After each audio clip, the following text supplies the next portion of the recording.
Hello everyone, how you all doing? Hope you're having a great day so far. Welcome to the Demoscene report of the 22nd of January 2025, where I go through all of the news and releases that I came upon this past week related to the Demoscene, and I summarize things here for you.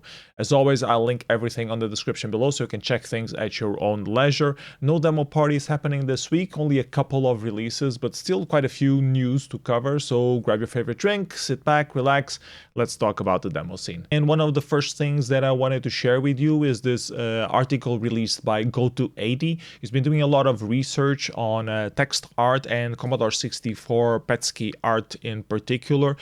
He's been digging into the old BBS that used to exist for the Commodore 64, finding a lot of different animations that existed, text-based animation for the Commodore 64 BBS, some graphics and stuff like that. And he did this massive article showing all of the things that he's been finding. He also found some animations, not just static images as well. He even did a small video out of this. So very cool work that Go280 has been compiling, and a lot of these things go back to the late 80s and early 90s, and the things that you haven't been seeing in the wild for a very long time. So yeah, very good compilation, very good work. Then following up last week's news of Doom being playable inside a PDF file, I also got this video of Doom being played inside a 3D printed mechanical TV. And if you don't know what I'm talking about, you should definitely check the video. It's very interesting stuff. And also following up Doom on the PDF format, there's also a version now of having Doom running inside Microsoft Word. Microsoft Word, for some weird reason, now accepts DLL scripts, and you can inject using different images for every update of the file, which might be a little bit of a vulnerability risk in some circles, but hey, it lets you play Doom in very low frames per second, so it must be a good thing, right? Then we had a couple of interesting videos being released at LFT's channel. The first one is about the family bass, which is this new instrument that LFT has been constructing out of a Nintendo Entertainment System, aka the Famicom in Japan. He used the keyboard from the Famicom to play different bass notes on it using the chip from the NES, which has this very unique sound. So yeah, very interesting new instrument to add to the family of hardware instruments that LFT been putting together. And he also released a video taking advantage of that in one of the elements in the music called Platform Hopping with the Family Bass. Then backwards of FairLight TV released a new video, this time an interview with 3 members of the Commodore 64 pixel art community, Two Flower, Sender Focus and Electric of Extent. All of them been involved in the discussion about the Commodore 64 handmade movement, that people should try to be more transparent with the tools that they use and the references that they use when submitting pixel artworks to certain competitions in particular. There was this controversy a couple months back, still ongoing or mildly ongoing, where some people were caught using references either from artificial intelligence or from random images, and then only doing the pixel art conversion to the Commodore 64 and other formats as well. Atari also saw that, Amiga also saw that, anything that has pixel art. So there's a hard line to distinguish the skill of doing the pixel art and the skill of doing the entire composition and idea thinking behind the process, and the shortcuts that some artists take. And some artists are a bit more purist than others, and it's an interesting discussion that needs to be had. And I think the bottom line is that people should always be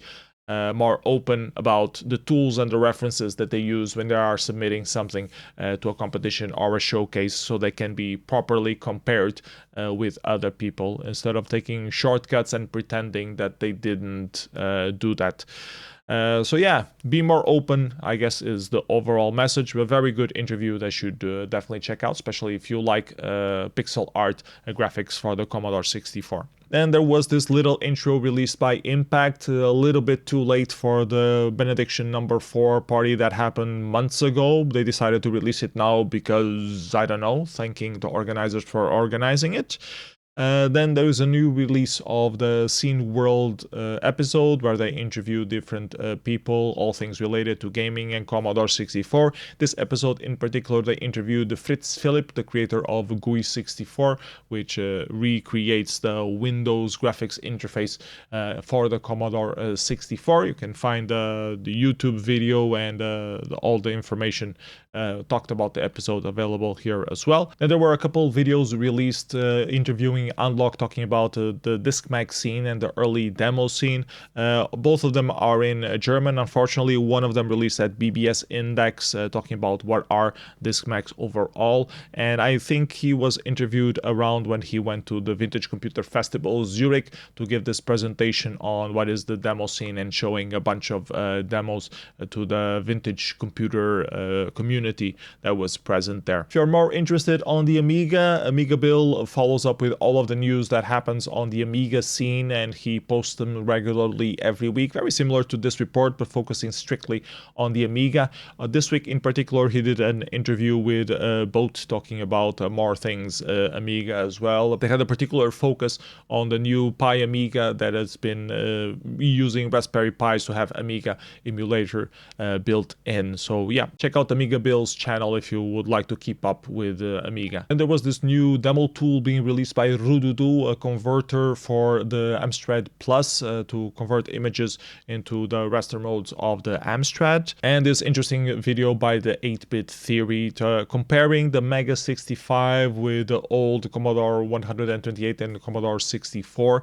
The Mega 65 is still under development, still has some quirks, and he compares the different differences on the different personalities of the Mega 65 and how they behave, and talks a little bit about them. So if you're interested in developing for the Mega 65, I think this is a very important video for you to check out as well.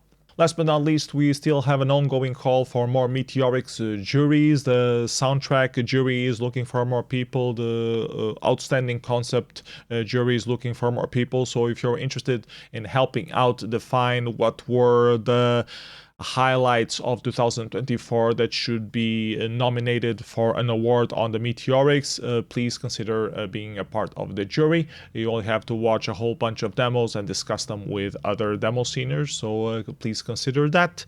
And then I should give you a quick recap of the things that are happening this coming weekend. So Payback Demo Party happening in Helsinki and Vaiski, a boat where they organize some events there. Payback was a really good party when I visited 6 years ago, last time that it was organized. I expect nothing less than being as awesome as it previously was. So if you're in Helsinki, check it out. If you're in Oslo, there's a Demoscene meetup as well happening called Demo All at Hackeriet, a hacker space lab that exists in Oslo as far as I know. So check it out if you want to learn more about the Demoscene or just hang out with the usual Demoscene folks. On Portugal, there are a couple of things happening this weekend as well. There's a meetup happening in Porto on the 25th, Saturday, for communities that use open source technology, and we'll have some Demoscene presence there as well. And on Sunday, the next day, 26th of January, we'll have a meetup down here in Almada. The Momentum number 19 will take place at Asso Iket Nunk Association, which is very close to the party place where we usually organize Inertia. So drop by if you're in the Lisbon area as well. Then also in Berlin, there's also a meetup happening later in the month, and at C-Base in particular, which is a very cool hacker space, which you should visit if you have not. They'll be rewatching some of the best demos from Deadline and Inertia and other parties that happened in between. So if you're in Berlin, do consider showing up at C-Base. Full list of upcoming events you can find at demoparty.net. Special highlights for the things that are happening at the end of January. The Winterferien boat trip is going to happen on the 31st to the 2nd. The same time, we will have GURP and Fjall data happening in Sweden, and the meetup that we already talked about. A few other things also already planned for February. JOBJ's 42nd anniversary demo party happening in Belgium. Mountain Bites in Switzerland. We have Love Bite happening online, which I'm very busy trying to help organize.